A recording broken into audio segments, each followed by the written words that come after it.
Assalamualaikum warahmatullahi wabarakatuh. Saya Intan Latifah, MM21220711. Di sini saya akan menjelaskan tentang apatensi sirkulasi janin ekstrautera. 1. Ada pendahuluan. 1. Deskripsi singkat.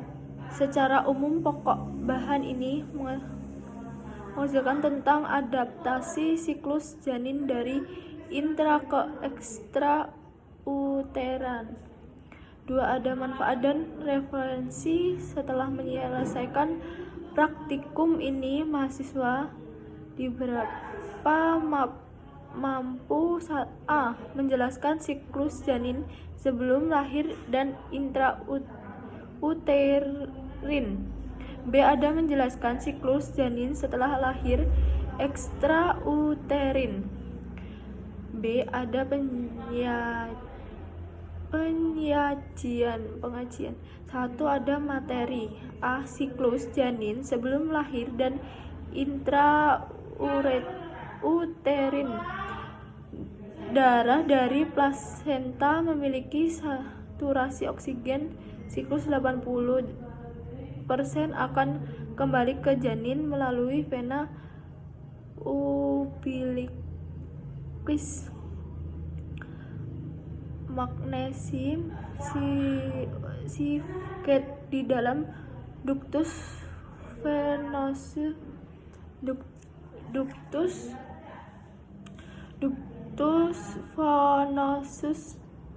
dekat dengan pintu masuk vena umbilicalis, mengatur aliran darah tali pusar melalui sinusoid hati. Setelah darah melalui vena cava interior untuk kecampur darah plasenta dengan darah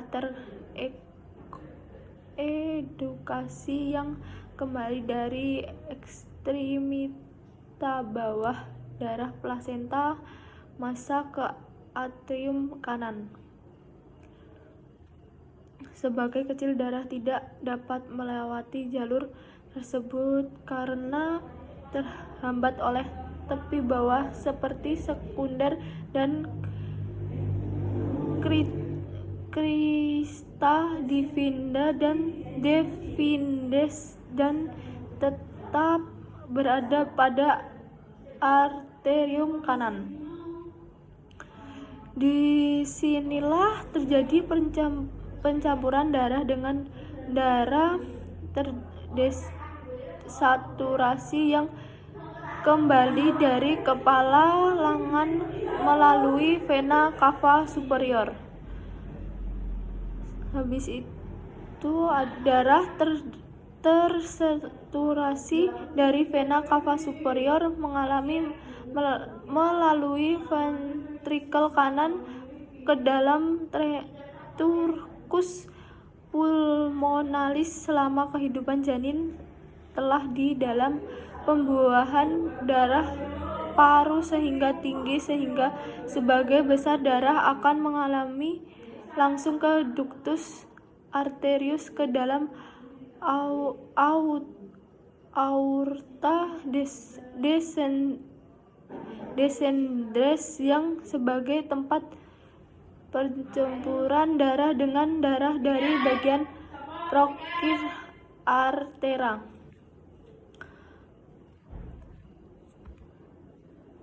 Satu, ada hati yang bercampuran dengan sebagai kecil darah yang kembali dari sistem porta. 2. Ada vena cava superior yang membawa darah terkonduksi yang kembali dari ekstra bawah pelvis dan ginjal. 3. Ada dalam arterium kanan yang saat darah kecampur dengan darah yang kembali dari kepala dan ekstremitas. 4. Ada atrium kiri yang ketika darah bercampur dengan darah yang kembali dari paru. 5. Ada ductus arterius dan aorta ascendens. B. Ada siklus setelah lahir dan extrauterus. Berhenti aliran darah plasenta dari bernafasnya. Pertama, pada bayi lahir merupakan awal dari perubahan sistem vaskuler pada bayi baru lahir. Jumlah darah yang mengalir melalui pembuluh darah paru-paru meninggalkan dengan cepat. Secara bersama, tekan arterium kanan menurun sebagai akibat aliran darah plasenta terhenti. Adanya rangsangan suhu dan magnis serta perubahan dalam tekanan oksigen menyebabkan dinding arteri umbilicis mengalami kontraksi dan menutupi arteri tersebut. Arteri umbilicalis akan menutupi beberapa menit setelah bayi lahir, dan oblitaris lumen akibat prolifer fibros memberikan waktu 2-3 bulan. Setelah arteri umbilicalis merupakan, maka segera disusun dengan menutup vena umbilicalis dan ductus venosus. Setelah mengalami oblitaris, vena umbilicalis akan membentuk ligamen terus hepatis di tepi bawah ligamentum falciparum.